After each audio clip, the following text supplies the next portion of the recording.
తాకట్టులో ఉన్న మీ బంగారాన్ని విడిపించి ఆ రోజు ఆన్లైన్ రేటుకి మేము కొంటాం. Bhavani gold company. నమస్కారం, వెల్కమ్ టు సుమన్ టీవీ. నేను గీతాంజలి. జనవరి 25వ తారీఖున పుష్యమాస ఏకాదశి అండి. ఈ ఏకాదశి చాలా విశేషం అని చెప్తారు. ప్రత్యేకించి పితృదేవతల అనుగ్రహం కోసం ఈ ఏకాదశిన ప్రత్యేకమైన పూజలు అలాగే పరిహారాలు చేసుకోవాలి. మరీ ముఖ్యంగా వివాహం కావాల్సిన వాళ్ళు కావచ్చు, సంతానం కోసం ఎదురు చూసేవాళ్ళు కానీ, దాంపత్య జీవితంలో ఇబ్బందులు ఉన్న వాళ్ళు కావచ్చు, అలాగే ఉద్యోగాల కోసం ఇలా రకరకాల బాధలు ఉంటాయి. వీటన్నిటికీ పితృదేవతల అనుగ్రహం ఉండాలంటారు. వారి అనుగ్రహం ఈ ఏకాదశి రోజున ఖచ్చితంగా ఉంటుంది, ఎవరైతే కొన్ని నియమాలు పాటించి కొన్ని పరిహారాలు చేసుకుంటారు అని చెప్తున్నారు ప్రముఖ జ్యోతిషులు బ్రహ్మశ్రీ నందిబిట్ల శ్రీహరి శర్మ గురువు గారు. వారితో మాట్లాడి ఆ వివరాలు తెలుసుకుందాం. గురుగారు నమస్కారం అండి. వాగర్థ వివ సంపృక్తౌ వాగర్థ ప్రతిపత్తయే జగతః పితరౌ వందే పార్వతీ పరమేశ్వరౌ. సదాశివ సమారంభాం శంకరాచార్య మధ్యమాం అస్మదాచార్య పర్యంతం వందే గురు పరంపరాం. ఆదిత్యాయ చ సోమాయ మంగళాయ బుధాయ చ గురు శుక్ర శనిభ్యశ్చ రాహవే కేతవే నమః. శృంగేరి జగద్గురు పీఠాధిపతులకి, కంచి పీఠాధిపతులకి నమస్కారములు తెలియజేసుకుంటూ కార్యక్రమాన్ని ప్రారంభిద్దాం. గురుగారు 25వ తారీఖున ఏకాదశి అయితే ఒక మాట అడుగుతాను ముందు. ఎప్పుడు ఏకాదశికి మీరు పితృదేవతలను ఆరాధించండి, ఇలా పూజ చేయాలని ఎప్పుడు చెప్పలేదు. కానీ ఎందుకంటే ఈసారి ప్రత్యేకం? మామూలుగా శివుని ఆరాధన చేస్తారు, అభిషేకాలు చేస్తారు, ఎక్కువగా విష్ణుమూర్తికి పూజ చేస్తారు, వెంకటేశ్వర స్వామి, ఇలా మాత్రమే చూస్తాం ఏకాదశికి. ఏవైనా విశేష సందర్భాల్లో అమ్మవారికి. కానీ ఏంటి మరి ఈ ఏకాదశికి పితృదేవతల ఆరాధన చాలా ముఖ్యం అంటున్నారు, విశిష్టత ఏంటో తెలియచేయండి. తప్పకుండానమ్మా. మనకు ప్రతి మాసానికి 2 ఏకాదశులు ఉంటాయి. మొత్తం కలుపుకుంటే 24. అధిక మాసం వచ్చిందంటే ఇంకో 2 కలుస్తాయి, 26 అవుతాయి. అయితే మనకున్నటువంటి ఆయనాలు 2 ఆయనాలు, ఒకటి దక్షిణాయనము, 2 ఉత్తరాయణం. అయితే దక్షిణాయనంలో పితృదేవతల్ని ఉద్ధరించేటువంటిది భాద్రపద మాసం పితృపక్షాలు. ఉత్తరాయణంలో పితృదేవతల్ని ఉద్ధరించేటివి 2 వస్తాయి.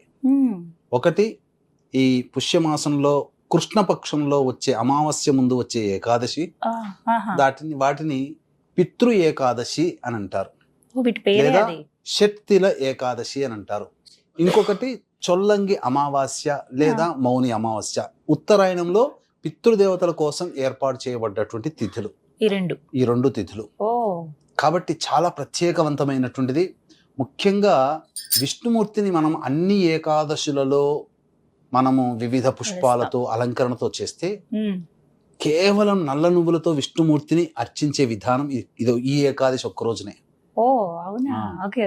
ఇప్పుడు మనకు తిలలు ఎలా వచ్చాయమ్మా? విష్ణుమూర్తి యొక్క స్వేదము నుంచి, వరాహ అవతారం ఎత్తిన తర్వాత వచ్చినటువంటి స్వేదము నుంచి పుట్టినవి తిలలు, నువ్వులు. అందుకని ఆ విష్ణుమూర్తి ప్రీతి కోసం ఈ శక్తిల ఏకాదశి రోజున మాత్రమే నువ్వులతో అర్చన చేసే విధానం ఈ ఏకాదశికి ఉంది. పైగా మీరన్నట్టుగా హరుడికి కూడా, అంటే శివుడికి కూడా ప్రీతికరమైనటువంటివి తెల్ల నువ్వులు. నల్ల నువ్వులు విష్ణుమూర్తికి, తెల్ల నువ్వులు ఈశ్వరుడికి. కాబట్టి నల్ల నువ్వుల్ని తెల్ల నువ్వుల్ని ఏ విధంగా ఉపయోగించి దైవానుగ్రహాన్ని పొందాలనేటువంటిది మనకు శాస్త్ర ప్రమాణంలో చెప్పబడింది. అయితే ముఖ్యంగా ఏ ఏకాదశిలో వాడనటువంటి తిలలు నల్ల నువ్వులని 6 విధాలుగా 6 క్రియలలో మనం ఈ తెల్ల నువ్వుల్ని వినియోగించాలి ఖచ్చితంగా అని శాస్త్రం చెప్పబడి ఉంటుంది. 6 విధాలుగా. అసలు ఒక విషయం చెప్పాలంటేనమ్మా, చాలా మందికి ఏకాదశి రోజున భోజనం చేయకూడదని మాత్రమే తెలుసు, కానీ విధానం అనేటువంటిది చాలా మందికి తెలియదు. ముందు రోజు దశమి ఉంటుంది కదా, ఆ దశమి రోజు సూర్యాస్తమయం అయిన తరువాత ఇక ఎట్టి పరిస్థితిలో భోజనము భుజించకూడదు. అప్పటి నుంచి పాలు పండ్లు తీసుకోవచ్చు, దాంపత్యం పనికిరాదు. ఆ భూషయనం చేయాలి ఆ రోజు దశమి రోజు రాత్రి అంతా. తెల్లవారే లేచి, అనగా 24వ తారీఖు సాయంత్రం నుంచే ప్రారంభం చేసుకోవాలి. తెల్లవారి సూర్యోదయం లేవగానే ఈ 6 విధాలుగా తిలల్ని ఉపయోగించాలి. మొట్టమొదటి ఏంటంటే, మనం స్నానం చేసేటువంటి బకెట్లో కానీ నల్ల నువ్వులు వేసుకొని, ఆ నల్ల నువ్వులు శరీరం మీద పడుతుండగా మన శరీరం నుంచి కిందికి జారిపోవాలి. ఆ విధంగా వేసుకోవాలి. కొంతమంది షవర్ పెట్టుకుంటారు, అప్పుడు నల్ల నువ్వుల్ని తల మీద వేసుకొని షవర్ మీద స్నానం చేస్తే ఆటోమేటిక్గా ఇలా ఉంటుంది. ఆ విధంగా స్నానం ఆచరించాలి.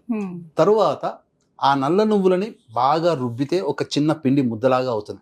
వాటిని శరీరానికి లేపనంగా చేసుకోవాలి. 2వ విధానం నువ్వుల్ని ఉపయోగించి. ఇక 3వ విధానము, చక్కగా తులసి చెట్టు దగ్గర వెళ్ళిన తర్వాత అక్కడ విష్ణుమూర్తి చిత్రపటానికి కానీ లేదా విష్ణుమూర్తి విగ్రహాన్ని కానీ పెట్టుకొని అష్టదళ పద్మం వేసి ఆ అష్టదళ పద్మంలో చిత్రపటం కానీ విగ్రహం కానీ పెట్టాలి. పెట్టి ఇరువైపులా ఆవు నేతితో దీపారాధన చేసి ఆ విష్ణుమూర్తికి విష్ణు అష్టోత్తరముతో తిలలతో పాదాల దగ్గర పూజ చేయాలి. అక్కడ తులసమ్మవారి దగ్గరే, తులసమ్మవారి దగ్గర లేదా ఇంట్లోనైనా చేసుకోవచ్చు. విష్ణుమూర్తికి తిలలతో అర్చన చేసేది ఈ యొక్క ఏకాదశి తిథి రోజునే.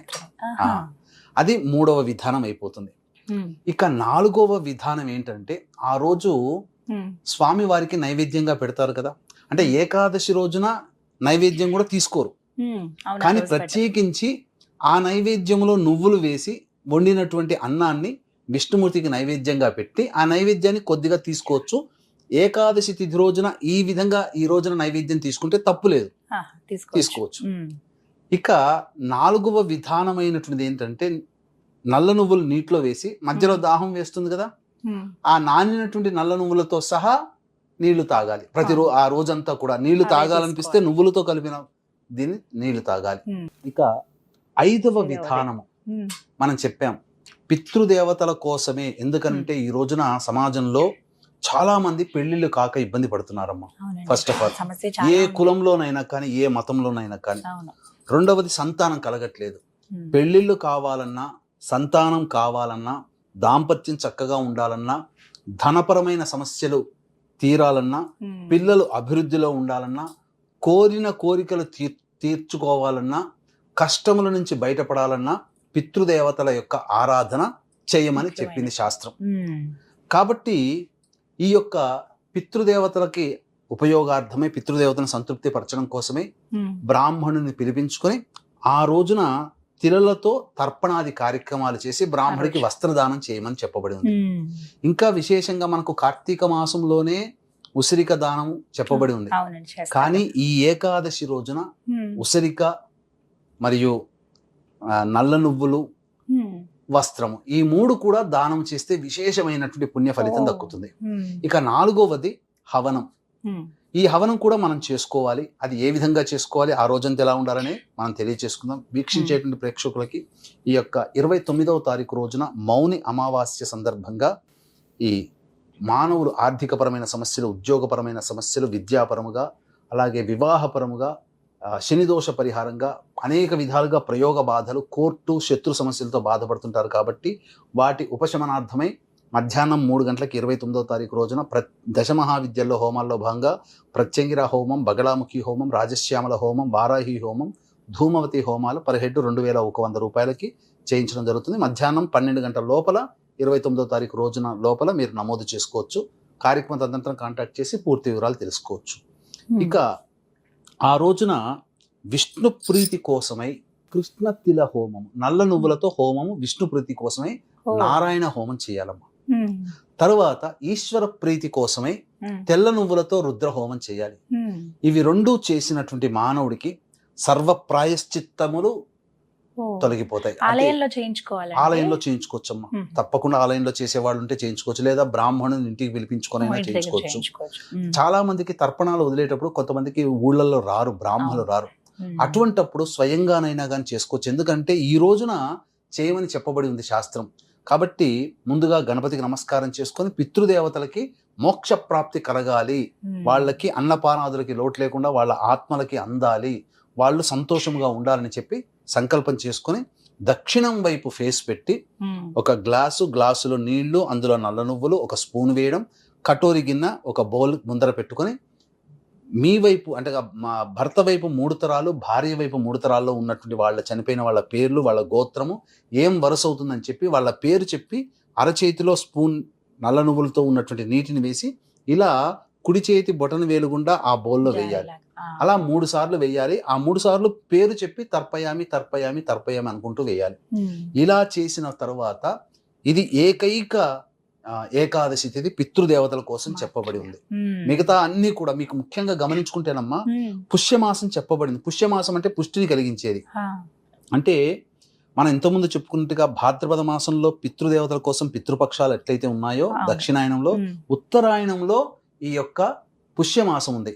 సంతానాన్ని ఇచ్చేటువంటిది పుత్రదేకాదశి శుక్లపక్షంలో వస్తుంది. పుష్యమాసంలో పితృదేవతల్ని ఆరాధన చేసేది ఏకాదశి, షట్తిల ఏకాదశి, పితృ ఏకాదశి ఇలా చెప్పబడి ఉంది.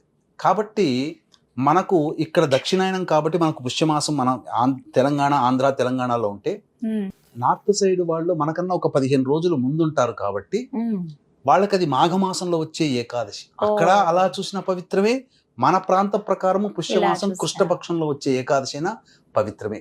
ముఖ్యంగా ఆ రోజున చాలా విశేషమైనటువంటిదమ్మా. శనివారం, పుష్యమాసం శనికి సంబంధించింది, ఏకాదశి కూడా శనివారం అయింది. ఎంత విశేషం అమ్మా. కాబట్టి తప్పకుండా ఇటువంటి పరిహారాలను ఆ రోజంతా పాటించి దాహం వేసినప్పుడల్లా నల్ల నువ్వులు కలిపిన నీటిని తాగాలి. ఇక తర్వాత తెల్లవారి ద్వాదశి రోజున ఆదివారం అయింది విశేషంగా. ఆ రోజున నిద్ర నుంచి లేచి కాలకృత్యాదులు తీర్చుకొని మళ్ళీ విష్ణు సహస్రనామ పారాయణం చేసి అప్పుడు ఏకాదశి వ్రతాన్ని ఉపసంహరించుకోవాలి. ఎలా? ఇంటికి వచ్చినటువంటి అతిథి అభ్యాగతులని భోజనం పెట్టకుండా పంపించకూడదు. ఏ పక్షికి, ఏ ప్రాణికి ఇంటి ముందు వచ్చినటువంటి వాటికి ఏది తినే పదార్థం పెట్టకుండా పంపించకూడదు. వృద్ధాశ్రమాల్లో, అనాథాశ్రమాల్లో పండ్లు కానీ ఇతర తినే పదార్థాలు కానీ పంచి ఇంటికి వచ్చి అన్నం వండుకొని, కూరగాయలు వండుకొని భోజనం చేయాలి. అందులో అన్నం వండేటప్పుడు మళ్ళీ అందులో తెల్ల నువ్వులు కానీ నల్ల నువ్వులు కానీ వేసి వండి ఆ అన్నాన్ని విష్ణుదేవుడికి నైవేద్యంగా పెట్టి కుటుంబ సభ్యులందరూ దాన్ని భుజించాలి. ఇలా చేస్తే ఈ యొక్క శక్తిల ఏకాదశి వ్రతాన్ని ఆచరించిన వాళ్ళమవుతాం. విష్ణు యొక్క అనుగ్రహంతో సమస్త కష్టాలు తొలగిపోతాయమ్మా. చాలా చక్కగా వివరించారు గురుగారు. ధన్యవాదాలండి. సర్వం శ్రీ ఉమామహేశ్వర పరబ్రహ్మార్పణమస్తు.